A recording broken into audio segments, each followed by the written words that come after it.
আজ তো teachers day. তোমরা কারা কারা টিচার্স ডে পালন করেছো কমেন্টে জানিও। কারা কারা স্কুল বা কলেজে শাড়ি পরে ছোটোদের ক্লাস নিয়েছো তারাও কিন্তু জানিও। কারণ আমিও আমার স্কুল লাইফে শাড়ি পরে নিজের থেকে ছোটো ক্লাসদের ক্লাস নিতে যেতাম, তাই খুব মিস করছি। আজ তো যেতে পারছি না। হসপিটাল থেকে আমাদের এমএস ম্যামকে টিচার হিসেবে সম্বোধন করে আমরা টিচার্স ডে পালন করেছিলাম। আর আজকে হসপিটালে ওয়ার্কশপও পালন করা হয়েছে, কালকে ওয়ার্কশপ পালন করা হবে। কালকের ভিডিওতে নিশ্চয়ই দেখাবো যে কীভাবে আমরা পালন করেছি। আজকে আমাদেরকে ছোটো ছোটো টপিক দেওয়া হয়েছিল এক্সপ্লেন করার জন্য, যে আমার কিছু বান্ধবীরা এবং কিছু আমার সিনিয়ররা সবাই মিলে আমরা এক্সপ্লেন করেছি।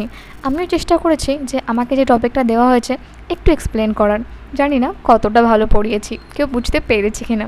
যাই হোক, আনন্দ মজা করে দিনটা খুব সুন্দর কেটেছে। সবাইকে বলছি তোমরা কেমন দিন কাটালে নিশ্চয়ই কমেন্টে জানিও। এখানেই আমি আমার ভিডিও এন্ড করছি। লাস্টে ফটো সেশন ছিল। Thank you for watching. Like, comment আর শেয়ার। Bye by.